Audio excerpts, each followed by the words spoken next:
જય હો. સૌ પ્રથમ તો બધાને મારા જય શ્રી કૃષ્ણ.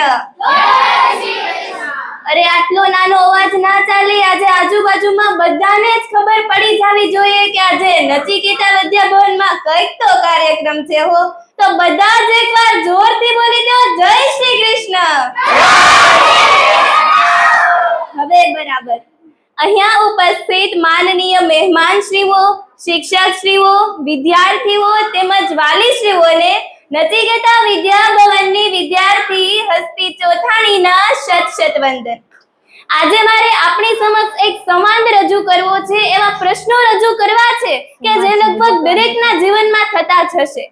કે ઘણીવાર મનમાં એવા પ્રશ્નો થાય, જો વિચાર કરો તો, કે ઘણીવાર મનમાં એવા પ્રશ્નો થાય જો વિચાર કરો તો, કે હું કેટલો દુખી અને પેલો કેટલો સુખી, હું કેટલો ગરીબ અને પેલો કેટલો ધનવાન, હું આટલી મહેનત કરું છતાં પણ મારામાં આત્મવિશ્વાસ નથી અને પેલો વ્યક્તિ વગર મહેનતથી આત્મવિશ્વાસી છે. હું આટલી મહેનત કરું, આટલું હાર્ડવર્ક કરું છતાં પણ હું સફળ ના થયો અને પેલો વ્યક્તિ હજુ તો મેદાનમાં ઉતર્યો છે ત્યારથી 4 અને 6 મારે છે.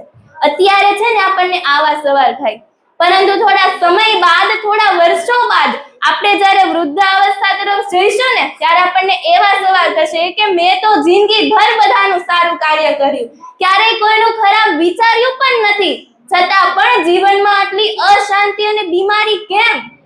જ્યારે પેલા વ્યક્તિએ તો જિંદગીભર કોઈનું સારું વિચાર્યું જ નથી, છતાં પણ તે કેટલો મસ્તથી જીવન જીવે છે અને એ પણ પાછું વિથઆઉટ બીમારી.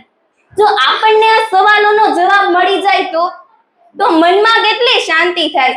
શું ખરેખર આપણને આ સવાલોની જાણ છે? તો કે હા, 100 નહીં પરંતુ 100+1 101% આપણને આ સવાલોના જવાબની જાણ છે. પરંતુ એક પ્રોબ્લેમ છે, એક સમસ્યા છે. એ પ્રોબ્લેમ શું છે તમને ખબર છે? તો કે આપણી આંખ અને આ જવાબો વચ્ચે, સાંભળજો, કે આપણી આંખ અને આ જવાબો વચ્ચે એક પડદો છે. અને જો હું કદાચ સાવ સાચું કહી દઉં ને તો આપણી સમજણ અને આ જવાબો વચ્ચે એક પડદો છે કે જેને માત્ર ને માત્ર સમજણ સમાન ડોક્ટરની મદદથી જ દૂર કરી શકાય. આ સમજણ શું છે? આ સમજણ છે સંતોષ.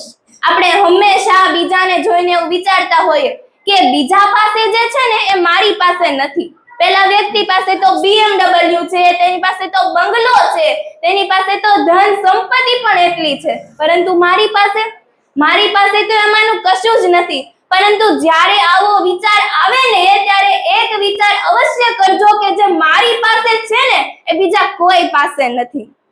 વિચાર તો કરો, ઈશ્વરે આપણને શું નથી આપ્યું? ઈશ્વરે આપણને 2 હાથ, 2 પગ, 2 આંખો, આટલું બધું આપ્યું છે. અને જો સૌથી કિંમતી ભેટ ઈશ્વરે આપણને આપી હોય ને તો એ છે આપણા માતા પિતા, આપણો પરિવાર, કે જેની સાથે બેસીએ ને તો આખા દિવસનો થાક ઉતરી જાય.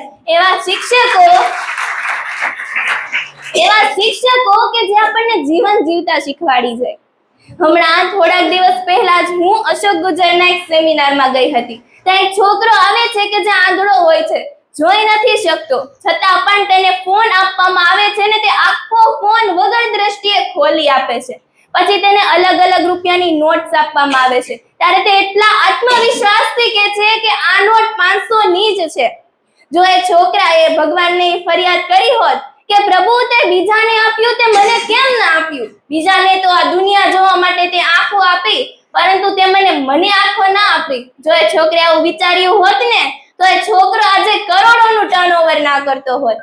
વિચાર તો કરો, એ છોકરો વગર દ્રષ્ટિએ, વગર આંખે જો કરોડોનું ટર્નઓવર કરી શકતો હોય તો ઈશ્વરે તો આપણને આ દુનિયાના રંગો જોવા માટે 2 સરસ મજાની આંખો આપી છે. તો આપણે કેમ આપણા જીવનમાં ખુશીઓનું ટર્નઓવર ના કરી શકીએ? આ વાત પરથી મને એક વાત યાદ આવે કે એક વ્યક્તિ એક દિવસ રસ્તા પર ચાલ્યો જતો હોય છે ને તે સાયકલને જુએ છે. ત્યારે તે ભગવાનને કહે છે કે ભગવાન, તે મને એક સાયકલ તો આપી હોત તો આજે મારે ચાલીને ન જવું પડે. ત્યારે ભગવાન કહે છે, તથાસ્તુ, હું તને સાયકલ આપું. થોડા દિવસ બાદ તે રસ્તા પર બાઇકને જુએ છે. ત્યારે ફરીથી ભગવાનને ફરિયાદ કરે છે કે પ્રભુ, તે મને સાયકલની સ્થાને બાઇક જ આપી હોત તો. આજે હું પણ ઝડપથી પહોંચી જાત.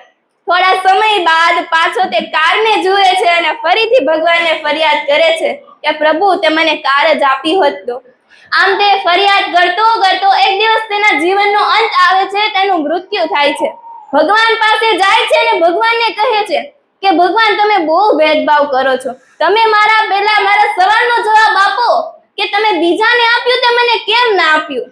તારે હવે ખાસ સાંભળજો કે ભગવાન એને જવાબ આપે છે કે મેં તો તને અનેક આવડત અને કૌશલ્ય આપ્યું હતું કે જેના થકી તું ઈચ્છે ને તે મેળવી શકત, તું ધારે તે મેળવી શકત, પરંતુ ક્યારે તે તારા આવડત અને કૌશલ્યને સમજવાનો પ્રયત્ન ના કર્યો.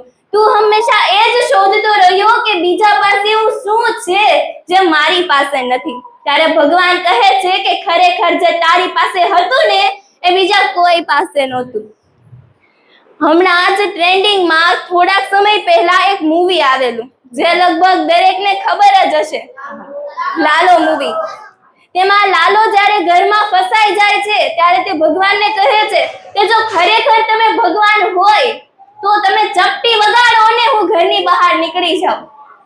તો ત્યારે ભગવાન કહે છે કે એમ નહીં, આ લડાઈ તારી છે કે તારે ખુદ લડવી પડશે. હું તો તને માત્ર રસ્તો જ બતાવીશ, પરંતુ એ રસ્તા પર તો તારે જ ચાલવું પડશે, એ કર્મ તો તારે જ કરવું પડશે.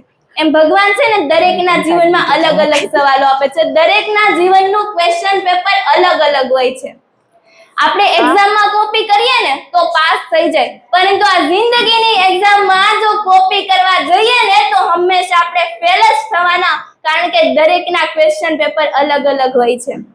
માટે બીજાનું સુખ સગવડ ભરેલું જીવન જોઈને હું પણ જલ્દીથી મારા જીવનને સુખ સગવડ વાળું બનાવી લઉં એ વિચારવું ને એ સમજણ નથી, પરંતુ ભગવાને મને જે આપ્યું છે, મારી પાસે જે છે એનો વધુમાં વધુ ઉપયોગ કરીને કેવી રીતે મારા જીવનને ખુશીઓથી છલકાવી દઉં ને એ વિચારવું ને એ સમજણ છે. કહેવાનું તાત્પર્ય એટલું જ છે કે આપણે આપણા વિચારો બદલવાની જરૂર છે. જો આપણે આપણા વિચારો બદલશું ને તો આપણી તકદીર આપોઆપ બદલાઈ જશે.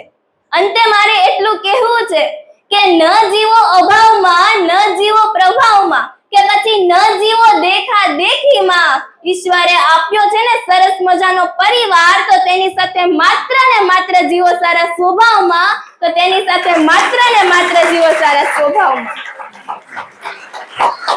અંતે મારે કહેવું છે કે થેન્ક યુ હેતલ મેડમ કે જેના સજેશન થી આજે મને આ મંચ પર બોલવાની તક મળી, અને થેન્ક યુ સુરેશ સર અને જસ્મીન સર કે જેના પ્રોત્સાહનથી આજે હું મારા વિચારો આપની સમક્ષ રજૂ કરી શકી. અને મને સૌથી વધુ જો પ્રોત્સાહન આપનારા હોય તો એ છે મારા માતા પિતા. તો મારા મમ્મી અહીંયા ઉપસ્થિત છે, તો એને પણ હું દિલથી થેન્ક યુ કહીશ કે થેન્ક યુ મમ્મી મને આટલું પ્રોત્સાહન આપવા માટે. અને આપ સર્વોએ પણ મને ખૂબ શાંતિથી સાંભળી એ બદલ આપ સૌનો પણ ખૂબ ખૂબ આભાર. આટલું કહીને હું મારી વાણીને વિરામ આપું છું. અસ્તુ.